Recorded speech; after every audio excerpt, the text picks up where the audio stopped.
Mi estimado Mucio, pues como bien ponía sobre la mesa, el caso Ovidio, vaya caso, creo que hay cosas que se están rompiendo. Estados Unidos apretaron y apretaron fuerte para que le entregaran a uno de los hombres que desde el punto de vista de la justicia norteamericana era o es de los más buscados, y bueno, esperar la respuesta del cártel de Sinaloa. Y pues con eso arrancamos, mi estimado Mucio. Mira, Tomás, yo creo que hay que leer, por ejemplo, hoy a Raimundo Rivapalacio en su columna estrictamente personal en El Financiero, nos da una visión muy clara, muy clara. El presidente López Obrador ya no podía seguir con la carga, con la sombra del cártel de Sinaloa sobre sí mismo. Son 4 años, casi 5 años de gobierno en el que se le ha visto como alguien que fraterniza, que trae una inclinación hacia esta familia, la familia de Chapo Guzmán, Joaquín Guzmán lo era,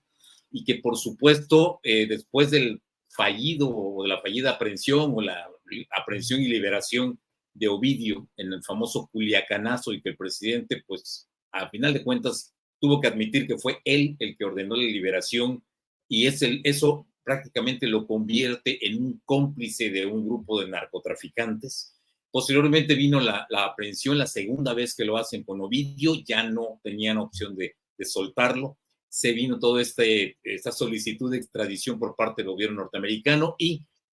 pese a todos los intentos de juicio de amparo o a los juicios de amparo que interpuso Ovidio Guzmán, su defensa legal, bueno, todos fueron fallidos. Y en medio de toda esta ceremonia del 15 de septiembre, cuando todo el mundo está concentrado precisamente en qué va a ocurrir, qué va a decir el presidente, es la fiesta nacional finalmente, Tomás, de la fiesta de todos los mexicanos. En ese momento pues, nos olvidamos mucho de aquello de que el presidente ha cometido errores, no ha cometido errores, lo ha hecho bien, lo ha hecho mal. Independientemente de todo eso, es estar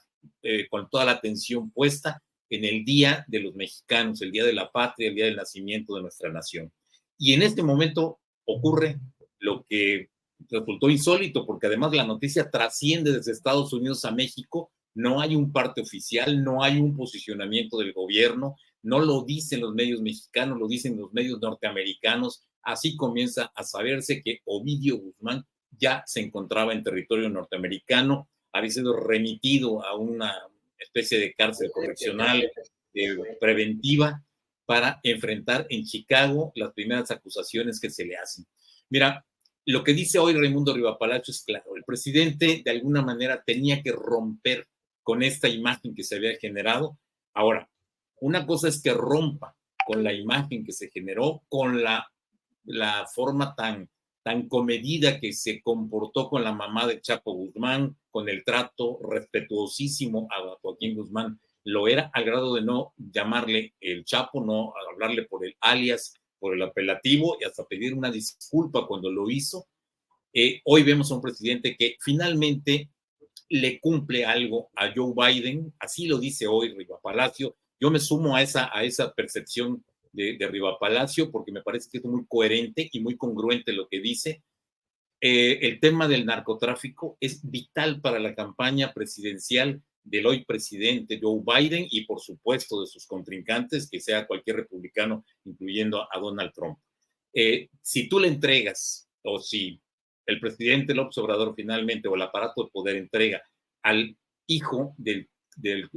capo más buscado a nivel mundial, hoy ya preso y condenado a cadena perpetua en Estados Unidos, lo entregas, pues prácticamente le estás abonando a esa campaña presidencial de Joe Biden. Es ese alineamiento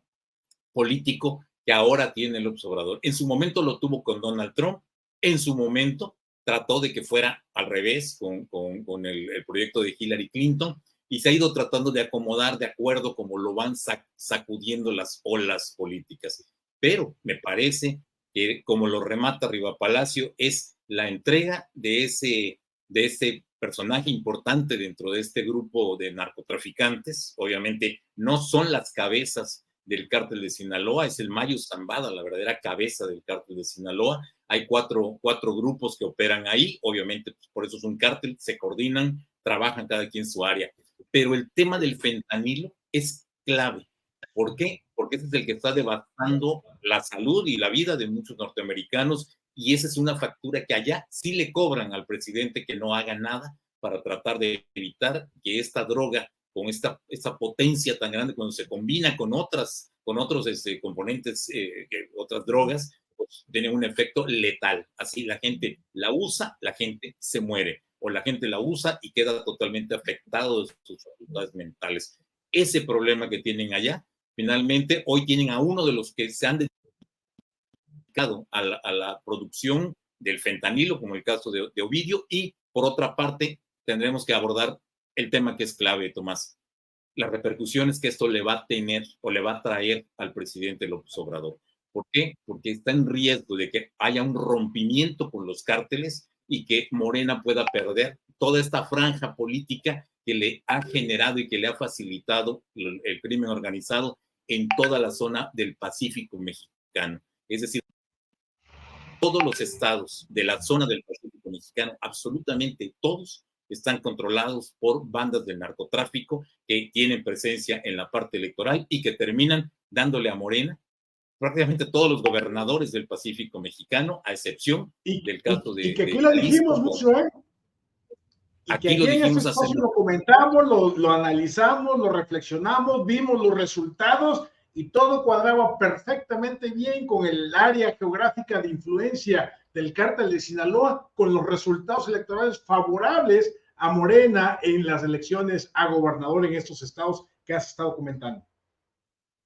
Sí, me parece que ahí es donde vamos a ver qué tanto puede haber una repercusión por parte del cártel, y que obviamente que también hay un mensaje ahí para el cártel Jalisco y para los cárteles menores o los grupos delincuenciales menores, porque si el presidente en ese momento dice viene un rompimiento,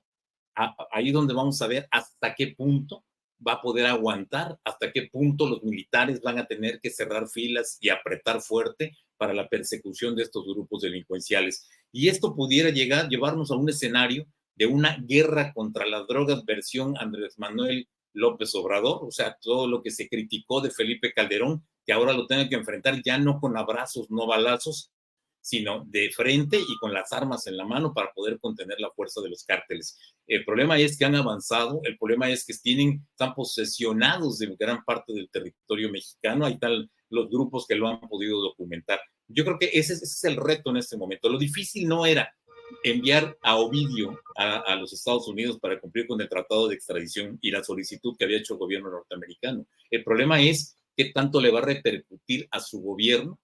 en el rompimiento con los cárteles que han operado electoralmente. Ese es el punto, porque de aquí al 2024, eso ya ocurre en pleno proceso electoral, Tomás. O sea, ya estamos a partir del 7 de septiembre, estamos ya dentro del proceso electoral presidencial o federal y en muchos casos para gubernaturas, o sea, para poderes locales, pero ya estamos dentro de ese proceso, ya entonces hay que ver cuál va a ser la toma de posición que van a tener los cárteles o los grupos delincuenciales, incluso los que no se dedican al narco, los que se dedican a otras actividades delictivas, también ellos en este momento podrán decir, la señal es clara, el presidente da un quiebre, hay un rompimiento, cambió de opinión como había venido diciendo, como respondió aquella vez López Obrador, pero ese es el escenario que tenemos hoy. Eso... Oye, Mucio, y aquí importante, porque, a ver, este quiebre que estás poniendo sobre la mesa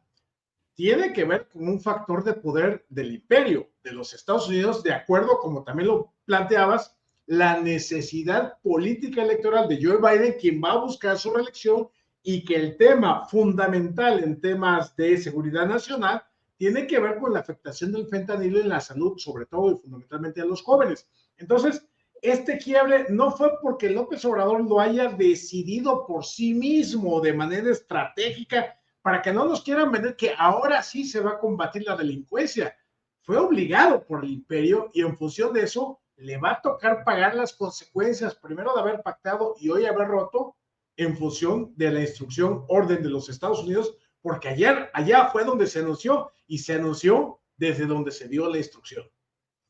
Sí,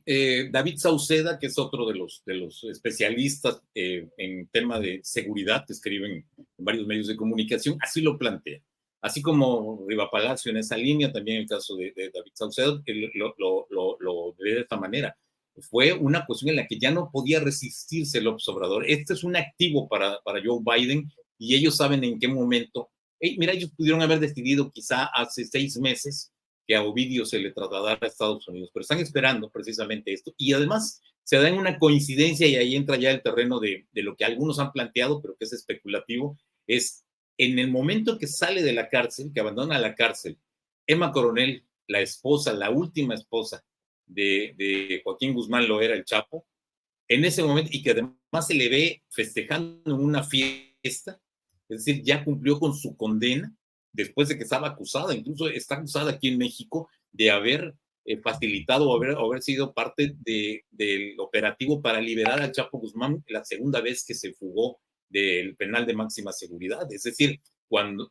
tenemos a un personaje que participó en una asociación delictuosa para poder liberar a quien en ese momento era el enemigo público número 1 de los Estados Unidos y obviamente en México también. Entonces, algunas versiones dicen que posiblemente de algunas facciones dentro del cártel de Sinaloa irán por ella, irán a cobrarse la posible filtración de información, porque hay algunos medios que dicen que atribuyen a ella la ubicación de Ovidio Guzmán para que pudieran dar con él y que además no son las autoridades mexicanas, fueron los agentes de la DEA los que finalmente ubicaron, como en la primera aprehensión, perdón, la segunda aprehensión del Chapo, cuando lo detienen, donde estaba reunido con ella y con las gemelas en un penthouse, y cuando ocurre esta otra aprehensión de Ovidio, también hay agentes norteamericanos. Entonces yo creo que por ahí es donde habremos de ver en los próximos días, quizá en los próximos meses. Pero tampoco hay que dejar de considerar algo, Tomás. En las últimas semanas y también en los últimos meses, podríamos decir, hay una oleada de violencia sin control en muchos estados del país. O sea, el caso de Michoacán y el caso de Guerrero quizás sean los más ilustrativos. Lo que estamos viendo, los ataques con drones en Apatzingán, por ejemplo, la violencia totalmente fuera de control en el estado de Guerrero, al grado de que en el propio Chilpancingo, lo que hemos visto, manifestaciones de grupos que están auspiciados por la delincuencia organizada,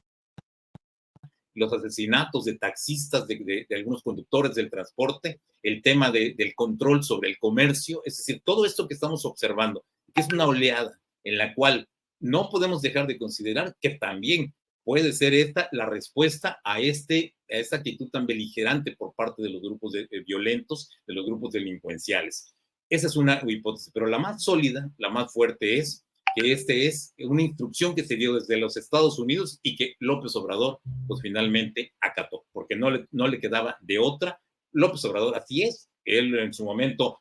fue muy echador y muy respondón con Donald Trump, y en el momento en que pegaron el grito desde allá, se alineó, se hincó prácticamente y mantuvo una relación cordial. O sea, hay quienes dicen qué bueno, porque eso es parte de la diplomacia, pero yo creo que por encima de todo eso es la congruencia y la dignidad que debe tener un presidente. Hasta Enrique Peña Nieto, y créeme que es quizá de los presidentes más criticados y criticables que pueda haber en este país, pero en su momento le dijo a Estados Unidos eso de tercer país seguro para la contención de los migrantes, eso no lo acepto y no lo aceptó. Y López Obrador sí lo hizo. Es cambiante en ese tipo de cuestiones del presidente López Obrador. Y bueno, pues todo esto ocurre en 15 de septiembre, justo cuando viene la ceremonia del grito y todo el desaguisado que se había generado por la no